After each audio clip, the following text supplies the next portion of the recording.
Assalomu alaykum, hurmatli kanal muxlislari. Sizlar bilan yana qabulimdan qaynoq lavhalar ulashda davom etaman. Xo'p, bemorimiz Ziyo Muhammedov, ismlari nima edi? Muhammadayib. Nima shikoyatlar bilan kelgansizlar va bu adashmasam 4-etapli lecheniyalar, a? Xo'p. Nima shikoyat bilan kelgansiz bolajonda? Bolamda ko'p yig'lardi. Gaplari ham bir-biriga ulamasdan gapirardi. So'z boylari kam edi. Keyin unaqa jigari ishgan chiqdi o'zida ham. Shu giperaktiv ko'p yig'lardi. Hozir ancha yaxshilangan. Mana 4 etap lecheniya qildik, a? Hozir nima o'zgarishlar his qilyapsiz bolangizda? Qanaqa o'zgarishlar sizni quvontiradi? Hozir kam kasal bo'ladigan bo'ldi. Ancha immunitetlari kuchayib, ko'p shamollardi, antibiotiklar olib. Hozir bittada ozgina qarasak, ancha tez tuzalyapti. Keyin gap nimalari ham ko'paygan, qo'shilib, anaqa qilyapti bolaga. Yig'lari ham unaqa har narsaga yig'lavermaydi. Shu ancha yaxshi, keyin ichlari kelishi ham yaxshi, ishtahalari yaxshi. Hurmatli kanal muxlislari, mana bularning birinchi tahlillari. Ancha tahlillar qildirganman. Mana ko'ringlar, autoimmuni ham bo'lgan, NSA baland chiqqan mana.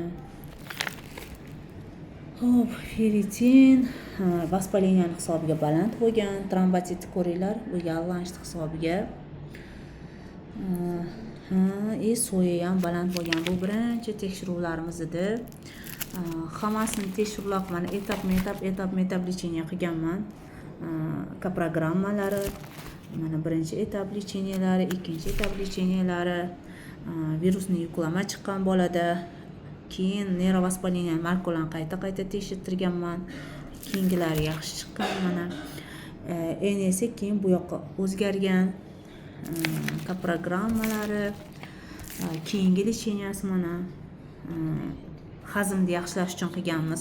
Keyingi mana NSA, neyrovaspoliniya, gamma-sistem juda ham yaxshi natijaga tushgan, normaga tushgan. Jigarda avval yaxshigina kattalash bo'lgan, keyin sezilmas bo'lib orqaga qaytgan. Va oxirgi lecheniyamiz mana asosan neyrovaspoleniyani asosiy lecheniyasiga o'tganmiz. Virus nagruzkani yo'qotib, kishashni to'g'rilab, hazmni yaxshilab. Hozir hazmlari yaxshimi ojonisi?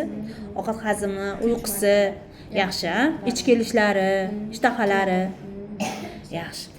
Azizlar, neyrovaspoleniyada ZPRR, mana siber parazitoz, virusli yallig'lanish, autoimmun tiroiditda mehnat katta bo'ladi. 2-3 kunda rezultatni kutmaysizlar. Mana oylab 1 yildan beri lecheniyada va hozir ancha yaxshi o'zgarishlar. Bola bemalol gaplashadi. Masalan, men unga ZPRR diagnozini olib tashladim. Bo'ldi, bu hech qanaqa unaqa emas, chunki analiz sintez joyida, reaksiya joyida, hamma narsani bir-biriga qo'shadi. To'g'rimi ojonsiz? Hozir bemalol muloqot qilyapti, gaplar chiqqan, faqat ozgina logoped defektolog bilan shug'ullaninglar, ishlanglar dedim. Nima shu lecheniyalarda qiyinlik bo'ldi sizda? Nima qiyinchilikni o'zingiz qiynaldingiz? Shu anaqasida, dietasida qiynaldik. Bolamga ko'niktirib, qolgan oila a'zolarimizga ko'niktirishdi. Ancha shu sabr kerak ekan. Azizlar, sizlarda ham shu va shunga o'xshagan muammo bo'lsa, bemalol tashrif buyurishingiz mumkin.